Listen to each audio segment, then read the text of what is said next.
Bonjour à tous, merci beaucoup de cette introduction. C'est très compliqué d'intervenir après Eric Orsena et après Faustine, parce que vous avez tout dit, puis surtout vous avez fait tous les deux des déclarations d'amour à la recherche, et donc il faut que je réponde à vos déclarations d'amour. Je vais juste faire une petite correction, non pas par Eric, vous avez tout été parfait, mais par rapport à ce qui vient d'être dit à l'instant, 60% de nos protéines. En fait, on importe 60% de nos matières riches en protéines pour la complémentation des rations animales, mais sachant que la France est exportatrice nette en protéines végétales, parce qu'il ne faut pas oublier que quand vous mangez du pain, vous mangez beaucoup de protéines. Voilà. La première source de protéines végétales alimentaires, ce sont les céréales. Voilà. Mais bon, en fait, pour parler luzerne, j'avais failli prendre le sous-titre de l'ouvrage d'Éric Orsena et Julien de Normandie, Nourrir sans détruire, mais j'ai trouvé un truc plus long, la luzerne, pour ne pas avoir à choisir entre la fin du mois, la fin dans le monde et la fin du monde. Parce que de fait, c'est ce qu'on a tendance à opposer. Elle est libre de droit, n'hésitez pas. En fait, on a tendance à considérer qu'on doit opposer le court terme et le long terme, opposer l'environnement et la production, opposer l'individu et le collectif. Et en fait, la question, c'est comment on fait ça. Comme disait Faustine à l'instant, de toute façon, il n'y a pas de plan B, il faut y aller, quoi. Donc, il faut réussir à imaginer les choses. Et donc, j'ai construit un élément autour de ça. Et donc, je vais vous parler d'un certain nombre de choses qui sont écrites ici. Et puis, par promesse vis-à-vis de Denis, j'ai fait un truc très compliqué. Donc, ça va aller de mal en pire, rassurez-vous. Ou inquiétez-vous. En fait, Faustine vient d'introduire cette question des limites planétaires. Et elle l'a très bien fait, donc je ne vais surtout pas y revenir, mais j'avais pris le graphique de 2015, parce que ce qu'on voit en fait sur le graphique de 2015, c'est qu'un des points les plus critiques, c'est la problématique de l'azote. Et azote et protéines, même combat. C'est la même chose, en fait, vu que la protéine, c'est de l'azote réactif bien emballé, dont l'humain a besoin pour vivre et pour assurer son métabolisme. Et donc, l'azote est un peu critique parce qu'on en a besoin. Il est critique parce qu'il coûte très cher à produire, je vais vous le montrer. Il est incroyablement compliqué quand il y en a dans l'eau. Les Bretons en savent quelque chose. Et puis, c'est le deuxième gaz à effet de serre. Enfin, c'est la base du deuxième gaz à effet de serre d'origine agricole, à savoir le protoxyde d'azote. Donc, il faut regarder ce truc-là. Alors, les limites planétaires, elles sont intéressantes, mais il faut étendre un peu la question. Et notamment, il y a les travaux de Kate Raworth, pays qui a quitté l'Union européenne maintenant, puisqu'elle est anglaise, et qui a fait un truc qui s'appelle Donuts Economics, pas l'économie du donut, ça on connaît, mais en fait c'est une forme de représentation en fait, des questions de limites planétaires, où elle a croisé les limites planétaires, mais aussi des indicateurs sur l'équité dans les pays. Et donc, comment y a-t-il une équité dans le pays, dans l'accès aux soins, l'accès à l'alimentation, voilà. Donc il y a des métriques qui sont construites, et donc elle a construit ce graphique que moi j'ai trouvé extrêmement intéressant en faisant à l'horizontale, ce que vous avez, c'est les limites planétaires, et donc la barre du milieu, c'est si vous êtes à droite des limites planétaires, ben, vous êtes au-delà des limites planétaires, à gauche vous êtes dedans, et puis en verticale vous avez une limite horizontale, si vous être au-dessus il y a une équité satisfaisante dans le pays, et si vous êtes en dessous ça ne se passe pas bien. Ce que vous voyez, c'est que les pays où il y a une équité sont tous au-delà des limites planétaires. Ceux qui sont en dessous des limites planétaires n'ont pas d'équité intra-pays, et puis il y en a qui sont catastrophiques pour les deux dimensions. Et la question, c'est est-ce qu'on est condamné à vivre comme ça? Comment faut-il faire au milieu de tout ça? Et comment les pays, comment vont-ils se développer? Est-ce qu'il y a une trajectoire qui va du bas à gauche, en haut à gauche, mais en passant par la droite, et auquel cas le système s'effondre sur lui-même? Est-ce qu'on a ça? Est-ce qu'on peut imaginer ça? Et pour nous, petits Français, qu'est-ce qu'on fait pour faire ça? Donc, je vais essayer d'élaborer un petit peu sur cette question-là, avec des schémas très compliqués, comme je viens de vous le promettre. En fait, il y a un ouvrage qui a été écrit par quelqu'un qui n'est pas romancier comme Éric, Pierre Charbonnier, que vous connaissez peut-être, jeune prof, enfin arrivé à mon âge, on retrouve tout le monde un peu jeune, mais prof de philosophie de Normal Sup à Ulm, qui a fait un bouquin en 2019 que moi je trouvais extrêmement intéressant, qui s'appelle Abondance et liberté, et qui explique comment en fait on a pu, au sein des sociétés, en particulier des sociétés occidentales, acquérir un certain nombre de libertés individuelles parce qu'on a eu accès à un moment donné à une abondance de ressources fossiles, et que c'est cette exploitation-là qui a généré des impacts, mais que la question qu'il pose à la fin de son ouvrage, et puis il en a fait d'autres après, dit mais si on n'a plus accès à cette abondance-là, pour d'autres différentes raisons, est-ce que pour autant on perd notre liberté? Donc c'est une vraie question qu'il convient de réfléchir. Alors je reviens sur mon graphique de Kate Raworth, et juste pour vous rajouter quelque chose qui moi me trouble, c'est que si vous mettez dans ce graphique-là les valeurs, la part de protéines animales dans les régimes alimentaires, ce que vous voyez, c'est que tous les pays qui atteignent une équité sociale ont toujours des teneurs en protéines, des parts de protéines animales dans les rations qui est considérable, systématiquement supérieure à 50-55%. Et ça, c'est en fait une forme d'élément troublant, puisque, comme vient de le dire Faustine, en fait, il y a une forme intrinsèquement de lien entre le fait que si on a trop de protéines animales, en fait, dans nos régimes alimentaires, et bien de fait, on a un impact sur le milieu qui est non soutenable. Peut-on faire autrement? En fait, pourquoi il y a cette relation-là? Pourquoi l'équité sociale est-elle acquise au prix d'une proportion élevée de protéines animales? Peut-on penser autrement? En fait, avant d'avoir ce graphique-là, j'avoue que je n'avais pas percuté ce truc-là. C'est quand j'ai mis les chiffres, j'ai dit, bon sang de bois, on fait quoi avec ça? Alors, comment on fait avec ça? En fait, il y a une des raisons pour lesquelles il y a cette pression, c'est la surface qu'il faut pour nourrir un individu. En fait, c'est très compliqué. Si je vous avais fait un sondage dans la salle, mais c'est compliqué de faire un sondage à 1000 personnes, mais encore que ça aurait une certaine valeur de représentation. C'est quelle est la surface qu'il faut pour nourrir un humain dans les conditions françaises, avec les régimes alimentaires moyens français, il faut 4500 m² pour nourrir une personne. Ça me fait toujours sourire quand les gens disent on va végétaliser les toits de Paris pour nourrir Paris. On peut végétaliser 15 hectares. En gros, vous nourrissez 45 personnes. Plutôt que d'en parler, donnez-moi la liste des gens que vous allez nourrir. Faites des choix. Voilà. Et donc, 4500 m².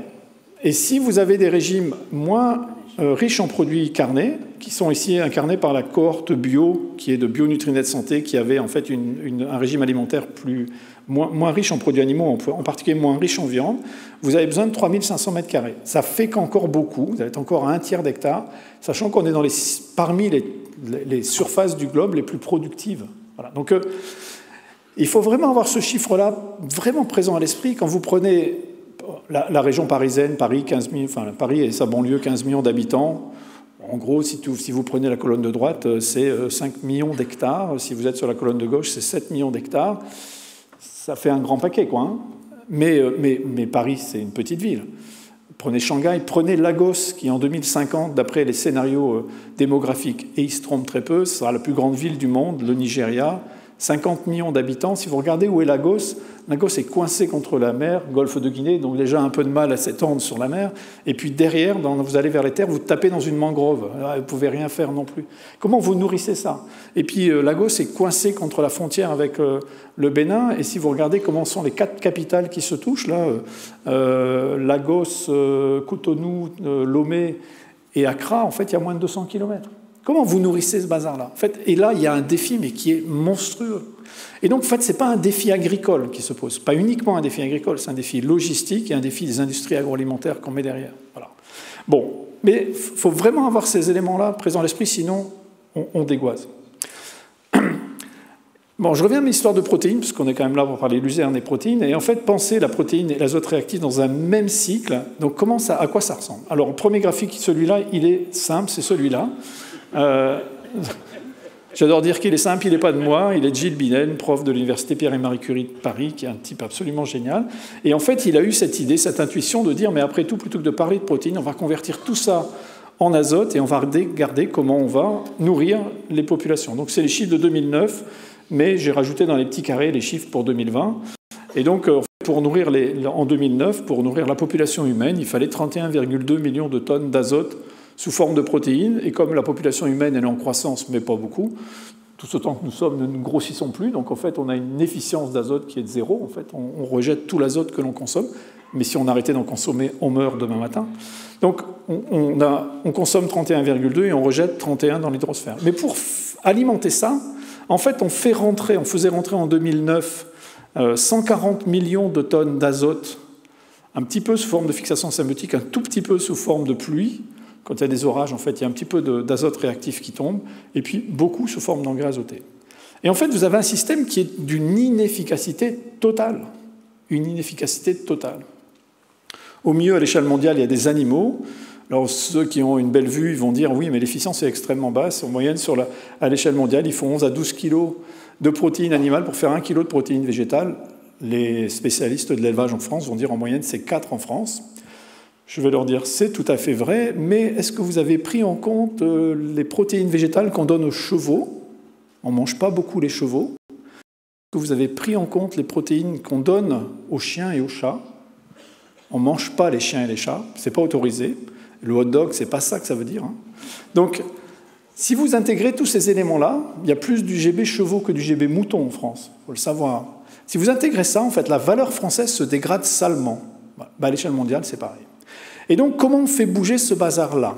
Et pour moi, c'est un élément absolument central, parce que si c'est aussi peu efficace, c'est parce qu'il y a des choses qui partent dans l'eau. Et donc, si l'eau n'est pas propre, c'est parce qu'il y a énormément de choses qui sont perdues sous l'hydrosphère. Et puis, il y a aussi une petite partie qui est émise sous forme de gaz, de protoxyde d'azote, qui est, là, ça, c'est les chiffres du CITEPA de 2020 ou 2021, en fait, qui donnaient à peu près autant de protoxyde d'azote que de CO2 en termes de pouvoir de réchauffement global. On a un cycle qui est ouvert, comment on peut penser à le refermer? C'est ça la question qui est absolument fondamentale. Et ce que je vais vous dire après va montrer que la luzerne a un rôle absolument fondamental à jouer. Les 95, pour 2009, les 95 millions de tonnes d'azote qui passent sous les cultures et les prairies, en fait, c'est autant de choses qui expliquent pourquoi on est au-delà des limites planétaires. Je vais vous donner le chiffre précis tout à fait après. Alors, c'est maintenant qu'arrive le graphique compliqué. Donc, accrochez vos ceintures, ça va secouer. Il y a un papier que moi je trouve absolument génial, dont je vous recommande la lecture. En fait, non, il est absolument incompréhensible. Écrit par 2 chercheurs, Tchadzimpiros et Archaoui. Archaoui est français, publié tout à fait à la fin de l'année dernière dans une revue internationale de très très haut niveau, Nature Food, et qui en fait construisent des scénarios en disant par rapport à là où on est aujourd'hui, comment on peut faire pour bouger. Et c'est ça que je veux partager avec vous, parce que pour moi, c'est ça qui décline la place de la luzerne, et c'est ça qui sera au cœur du prochain ouvrage d'Éric Orsena. Bientôt, dans toutes les bonnes librairies. En fait, ces chercheurs-là... Non, pas bientôt, dans 11 ans, le temps que je comprenne. Éric, je suis d'accord pour vous aider. Et donc, heureusement que je suis éternel. Hein. Voilà, c'est ça l'énorme avantage. Moi, je ne le suis pas. Donc, on va devoir se dépêcher quand même un peu. Donc, ils ont fait une forme d'analyse. Alors, en fait, vous, comme vous pourrez potentiellement regarder les graphiques, vous pourrez y revenir, mais en gros, ils ont calculé, en fait, la quantité Y-food, c'est la quantité de protéines alimentaire et ramené à l'hectare cultivé. Et donc, il y a une quantité qu'il faut produire, sachant que les surfaces cultivées sont finies, pour nourrir la population humaine, vous verrez le graphique après.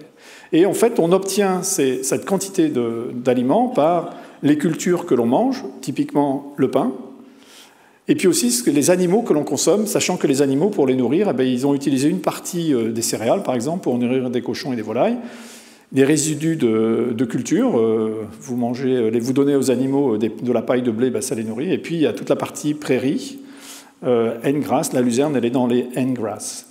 Et en fait, ils ont en plus fait un truc extrêmement intelligent. Ils ont dit, a priori, on a un problème avec la préservation de la biodiversité, et donc on ne peut pas taper trop dans les surfaces en prairie, qui sont les surfaces pérennes.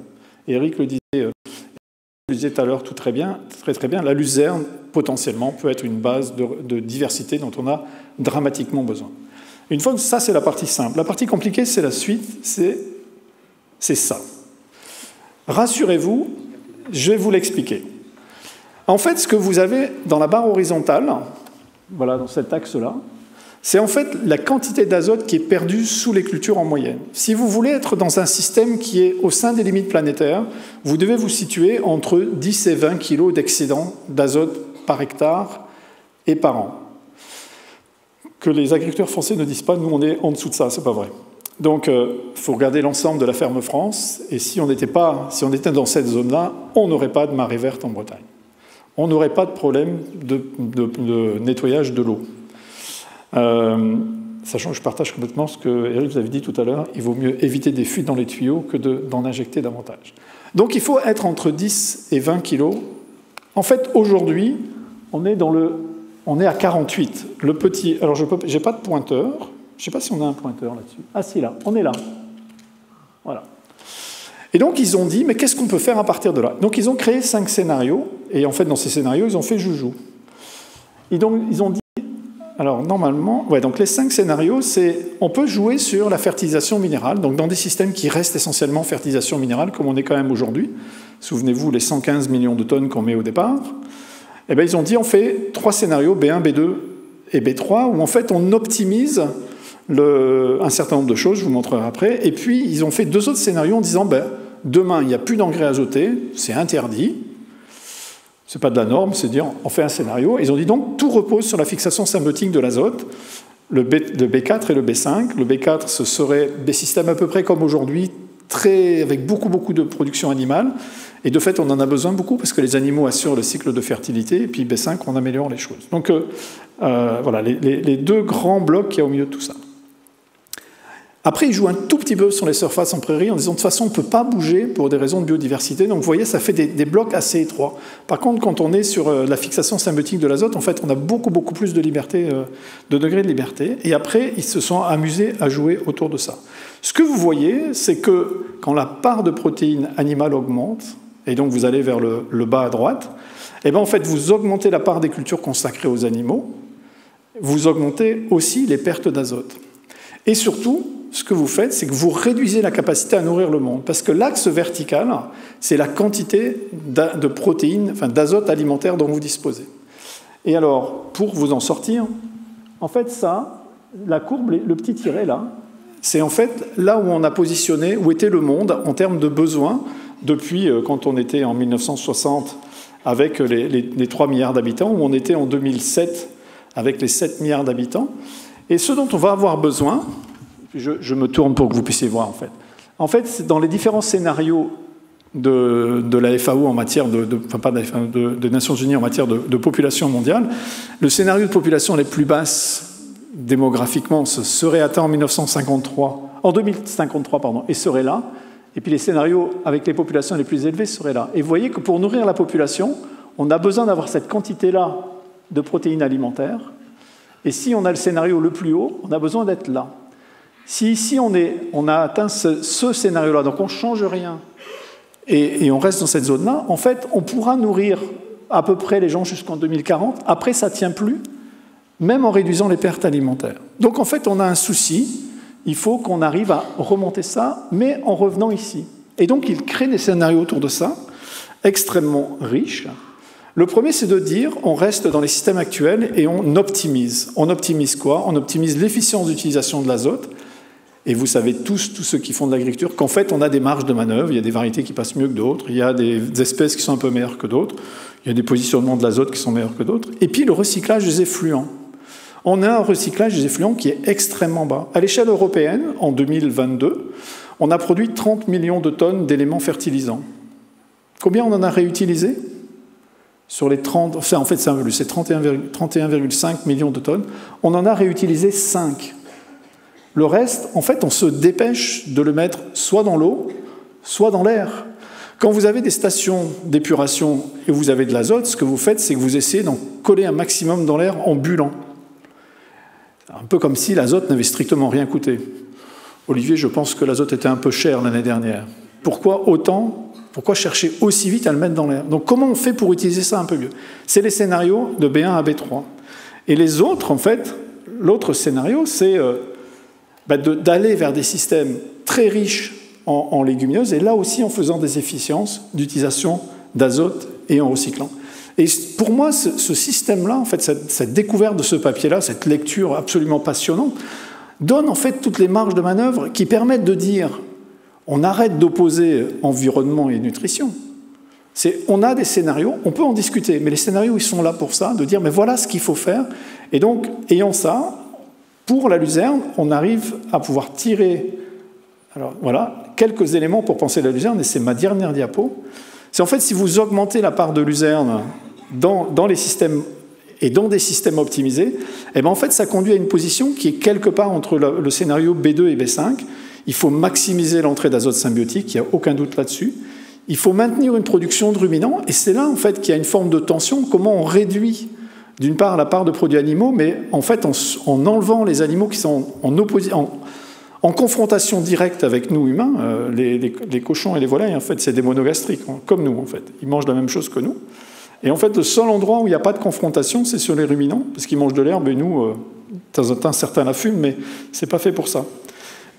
Et en s'organisant, en fait, pour mettre beaucoup d'azote à disposition des cultures suivantes. Parce que c'est ça, en fait, le cœur du système, c'est comment on crée des conditions d'avoir des successions culturelles qui tiennent la route et de ne pas penser les cultures indépendamment les unes des autres. Quand on dit la luzerne, elle n'est pas rentable économiquement, ben on a juste oublié les services qu'elle donne à celui d'après. Si vous comptabilisez l'azote dans le système, ça se rééquilibre beaucoup. Et donc, il faut penser en fait à une très bonne valorisation par les animaux, c'est quelque chose d'absolument central. Il faut penser à une bonne insertion dans les rotations pour avoir des coefficients, des efficiences d'utilisation de l'azote, les nus, c'est ça, élevés dans toutes les cultures de la rotation. Et puis, il faut augmenter la production. En fait, ayant été chercheur là-dessus, en fait, la question c'est de dire, mais est-ce qu'on a intérêt à augmenter ? Eh bien, en fait, augmenter la production, c'est aussi avoir plus de protéines, mais avoir plus d'azote dans l'histoire. Et donc, c'est pouvoir rentrer, en fait, aller un peu plus vers la gauche et rentrer dans le système. Et puis, il faut explorer et peut-être remettre sur le chantier de la luzerne des protéines pour l'alimentation humaine aussi, pour avoir des systèmes qui évoluent. Voilà ce que je voulais vous dire et je vous remercie de votre attention. Merci beaucoup, Christian. Alors, je pense que vous êtes comme moi, vous êtes impatient de voir la synthèse que va nous proposer en 3 minutes Éric Orsenna de cette intervention. Oui, merci. C'est ce qu'ils appellent refiler la patate. C'est ce qu'on appelle un cadeau, ça. Oui, merci. Heureusement qu'on ne peut pas être viré de l'Académie française, car là, je ne mérite pas le fauteuil de Pasteur. Deux remarques pour les nuls qui me concernent. D'abord, on va revenir un peu à ce qu'on disait sur le microbiote. Je suis frappé de l'ignorance qui entoure les personnages centraux de nos vies. Et de la même manière qu'on ne connaît pas le sol, qu'on ne connaissait pas le microbiote, à part vous et quelques autres, on connaît et les producteurs de luzerne, on ne connaît pas l'azote. Mais ça peut s'améliorer assez vite. La première fois où j'ai navigué au sud du Cap Horn avec Isabelle Autissier, quand je suis revenu, on m'a dit « Alors, tu as rencontré des tempêtes ?» 10 ans après, la question est dit « Alors, ça se réchauffe ou pas ?» Et il y a 20 ans, personne ne savait ce qu'étaient les GES, personne ne savait ce qu'était l'effet de serre. Maintenant, on sait. Donc, pour moi, il y aurait un vrai objectif de pédagogie pour tous les âges, pour raconter le cycle de l'azote. Qui c'est l'azote? Monsieur, madame azote, je ne sais pas, mais je vous dis ça parce que j'ai vécu la même chose. Quand j'ai écrit mon livre, il y a 15 ans, après une longue enquête sur l'avenir de l'eau, on m'a dit, très bien, c'est exotique, la France n'a pas de problème d'eau. Et donc j'ai changé d'optique en remplaçant l'eau, matière première des matières premières, mais une matière, par des rivières et des fleuves, c'est-à-dire des êtres vivants, c'est-à-dire des personnages. C'est-à-dire, si on faisait une BD sur l'azote, et moi je vous présente les éditeurs, mais vous les avez forcément, on est d'accord ou non, mais la BD de Jean Covici sur l'énergie, c'est 1 200 000 exemplaires, et lu plusieurs fois. Donc, premier objectif, ça. Vraiment, mieux connaître l'azote. Voilà. Deuxièmement, quelque chose a changé absolument ma vie. Je suis économiste à Paris, à Londres, tout ça, etc. Dans ma tête, ce qui était important, c'était une ligne droite, la croissance. Et je me suis rendu compte, de façon très simple, mais j'attends ta confirmation ou non, c'est que dans le vivant, il n'y a pas de ligne droite. Il n'y a que des cercles. Et quand, dans votre tête, vous remplacez le personnage principal, la ligne, par le personnage principal, le cycle, déjà vous êtes moins con. Alors, je peux réagir en 1 minute. Bien sûr, on a été un peu long. Je partage évidemment que la ligne droite n'est pas le chemin le plus rapide pour aller d'un point à un autre. Et le vivant, en fait, on a... D'ailleurs, François Mitterrand me l'avait appris. Exactement. Ça, c'est pour les anciens d'entre nous, je parle pour M. de Courson. Mais ce qu'on a, c'est un peu le défaut de la période de développement très récent et des 50 dernières années, en fait. On a cherché à réduire la complexité du vivant. Le vivant est infiniment plus complexe que ce qu'on imagine. Il faut savoir que le vivant émerge il y a 2 milliards d'années, et le vivant, en fait, a dû se débrouiller pour être encore là aujourd'hui. Nous ne sommes qu'un avatar de cette histoire-là. Et donc, le vivant a énormément de complexité, et on a tendance à penser l'individu en dehors de la communauté. Et donc, vous avez mentionné le microbiote. Effectivement, ça fait partie des découvertes incroyablement récentes. Le premier papier qui fait le lien entre le microbiote humain et quelque chose en lien avec la santé, et dans le cas présent, c'était l'obésité, c'est 2009. 2009, c'est il y a 15 ans. 2009, vous vous rendez compte? 2009. Incroyablement récent. Et quand on voit Pasteur, c'est 1880, on connaissait ça depuis toujours. Et il y avait quand même, on pensait que ça venait comme ça. Ouais. Ça venait les humeurs, et qu'on n'avait pas trouvé le serial killer qui était le microbe malveillant, parce qu'il y en a d'autres majoritairement bienveillants. Et donc, en 2009, on découvre que le microbiote intestinal génère un lien avec l'obésité. Et aujourd'hui, on sait que le microbiote intestinal a un lien extrêmement fort avec la plupart des maladies chroniques non transmissibles. Ça, c'est un élément. Il faut savoir que le microbiote que vous avez dans votre ventre, votre microbiote intestinal, il est pour moitié hérité de votre mère. C'est pour ça que Éric disait merci à sa maman. Et pour moitié hérité du sol auquel vous êtes exposé en étant enfant.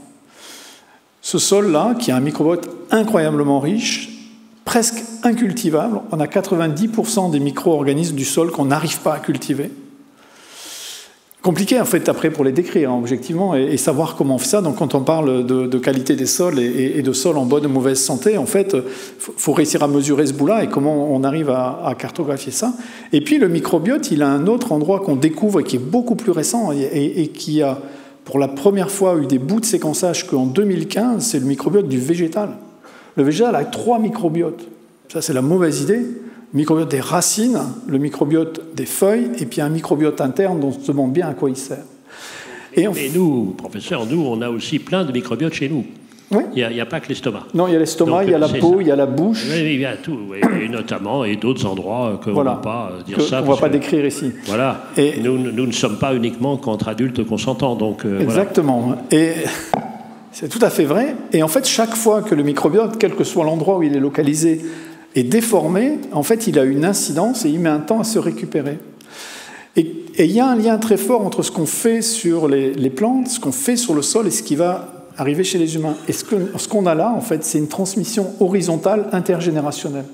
Et quand Faustine disait tout à l'heure, le fait de penser à la génération d'après, en fait, on doit y penser sur le plan éthique, déontologie et éthique, et on doit y penser en termes de transmission physique et matérielle, quoi. Et c'est un truc ça existe, voilà, c'est comme ça. C'est en fait, ça peut être un peu angoissant, mais en même temps, c'est absolument passionnant. C'est-à-dire qu'on peut agir maintenant et au bénéfice de demain. Voilà. Merci beaucoup. On a tous envie que nos enfants aient un prof de sciences comme vous, parce que c'est vraiment passionnant, c'est enrichissant, et il y a encore tant et tant à découvrir. Merci beaucoup. Merci.